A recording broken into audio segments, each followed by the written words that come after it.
राक्षस है तो वो अपने उनको मारे, उनकी गर्दन उड़ा दे, मारने की बात कही गई वहां पर। क्या उनका यही काम है कि मारे? और अग्नि जो है वो अग्नि सबसे आगे के ईश्वर को, परमेश्वर को कहा गया है, उनको मार दे, उनकी हत्या कर दे और उनकी आंखें निकाल दे। हत्या करना तक ठीक है, आंखें क्यों निकाल दे? कुरान ने तो कभी मारने से आगे की बात नहीं कही। अगर कहीं को मारने की बात कही गई, वो भी मैंने आपको बता दिया सिर्फ युद्ध की परिस्थितियों में।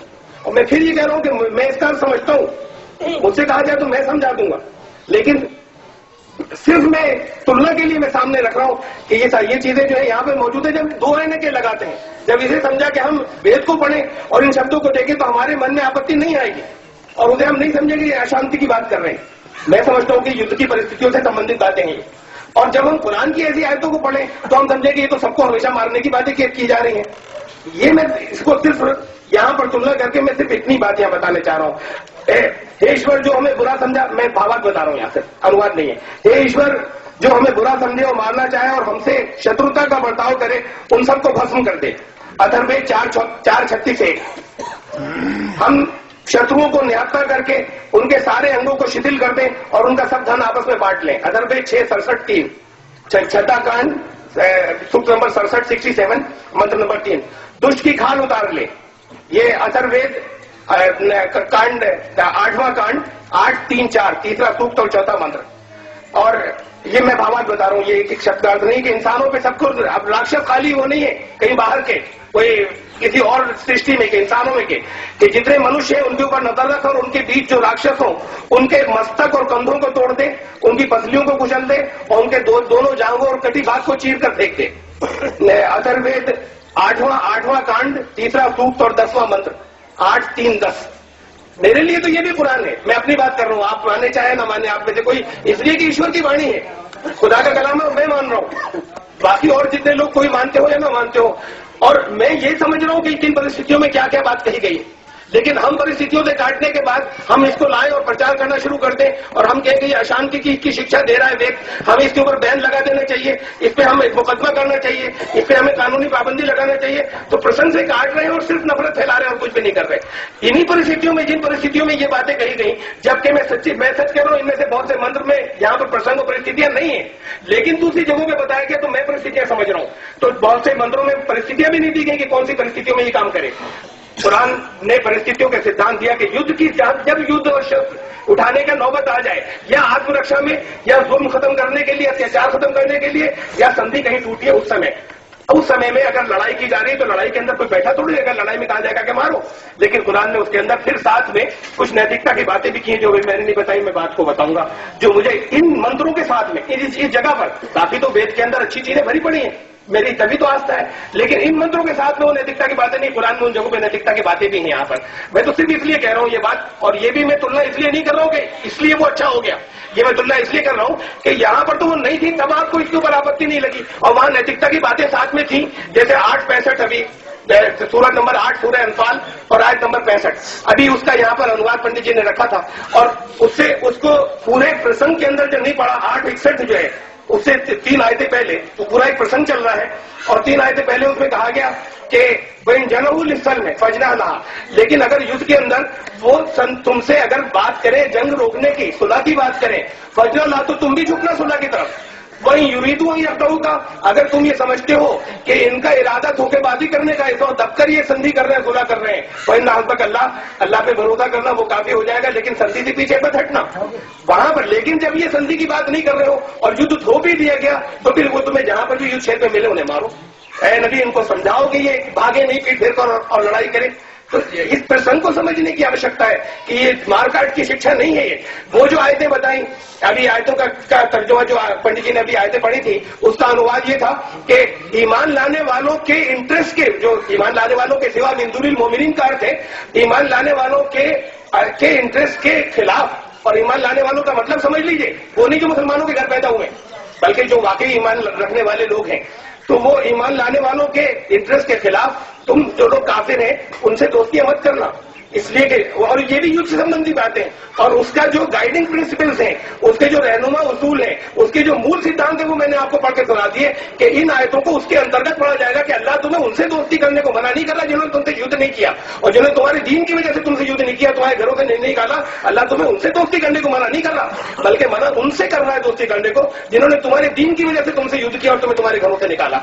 तो जब ये बात आ गई तो अब इस आयत पढ़ने का कोई अर्थ नहीं रहा बार बार इस आयत को पढ़ने का कि कुरान ये कह रहा है कि ईमान लाने वालों के इंटरेस्ट के खिलाफ जो है तुम उनको छोड़कर उनको त्याग कर तुम काफिरों से दोस्ती मत करना। कहा ये अब इसको फिर मैं याद दिला रहा हूं, उन काफिरों से दोस्ती मत करना जिन्होंने तुम्हारे दीन की वजह से तुमसे झगड़ा किया और तुम्हें तुम्हारे घरों से निकाला, बाकी से नहीं कर रहा है मना।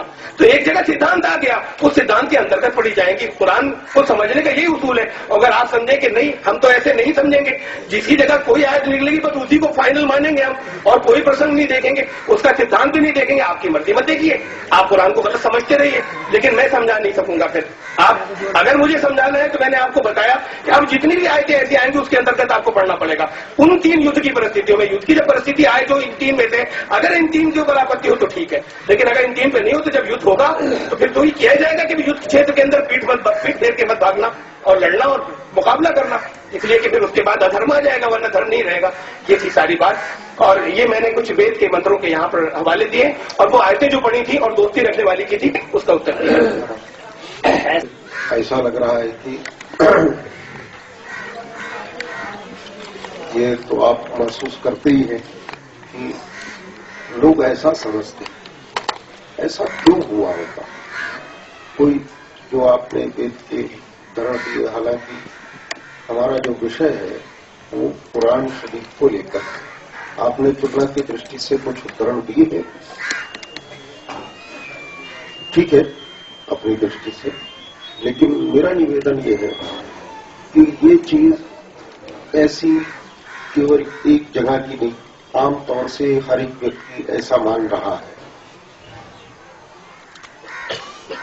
तो ऐसा जिसको कहते हैं ना कि कोई बात वेद को लेकर के कभी तारिक साहब कोई उसमें जो भी आप कह रहे थे कुछ अर्थों में फर्क हो सकता है, लेकिन किसी के जुबान से ऐसा आया नहीं, मैं ऐसा महसूस करता हूं। आपने भी बार बार फरमाया कि है आप, मैं ये नहीं कह रहा कि नहीं है, मेरा मतलब आपने भी फरमाया कि भाई मैं इसको ठीक मानता हूं, प्रसंगानुसार वो ठीक है, तो उसके उदाहरण देने का लाभ नहीं। आपका वक्तव्य ये है कि कुरान शरीफ को प्रसंग से पढ़ा जाए, लेकिन जो हम जाहिरा तौर पर देख रहे हैं वो देख ही रहे हैं कि उसको इस रूप में पढ़ा नहीं जा रहा। पढ़ा नहीं जा रहा का मतलब मैं तो पढ़ता ही नहीं, मैं बड़ी सीधी बात कह रहा हूं, मैं तो पढ़ता नहीं। जो व्यक्ति पढ़ रहा है वो उसका अर्थ ये क्यों नहीं कर रहा। जितनी सहृदयता से आप ये बात कह रहे हैं वो उसका अर्थ क्यों नहीं कर रहा। इसका अर्थ ये है कहीं ना कहीं उसमें दोष है।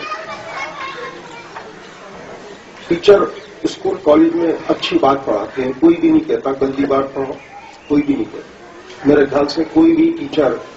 लेकिन अगर किसी स्कूल में कॉलेज में कोई चीज या कोई टीचर या वो एक जमात में वो पढ़ा रहा है तो उसको शक की नजर से, जैसे उदाहरण पुलिस का उदाहरण मैं इसलिए देना चाह रहा हूं कि पुलिस हमारी सुरक्षा के लिए, सबको मालूम है पुलिस का ध्येय वाक्य भी है, लेकिन क्या आप ऐसा महसूस करते हैं आप पुलिस हमारी सुरक्षा के लिए? मैं थोड़ा सा इसलिए, आमतौर से प्रत्येक व्यक्ति पुलिस से असुरक्षित महसूस करता है। तो क्या कारण है? इसका अर्थ यह है कि कहीं ना कहीं पुलिस महकमे में कोई ना कोई कमी है। मैं उसको जुबान से कह पाऊं न कह पाऊं। मेरे जीवन में तो कई पुलिस वाले ऐसे आए कि जो खुदा का वरदान की तरह, उन्होंने बहुत बेहतरीन ढंग से मेरी रक्षा की। मेरे मन में उनका अच्छा स्वरूप है। लेकिन सवाल जमात का, यहां प्रश्न जमात का आ रहा है कि जमात में उसका जो स्वरूप है, मैं कितना भी अच्छा समझू पुलिस को, बस मैं थोड़ा सा समय इसलिए बीच में लिया कि इस विषय को हम बहुत सहृदयता से और किसी पक्ष को गिराने की नजर से हम इस सबसे बढ़िया बात तो मुझे ये लगी, सब लोग बहुत ध्यान से सुन रहे हैं। आप बहुत बेहतर ढंग से प्रस्तुति कर रहे हैं, पंडित जी महाराज जी अपनी बहुत ढंग से प्रस्तुति कर रहे हैं। नतीजा जो भी हो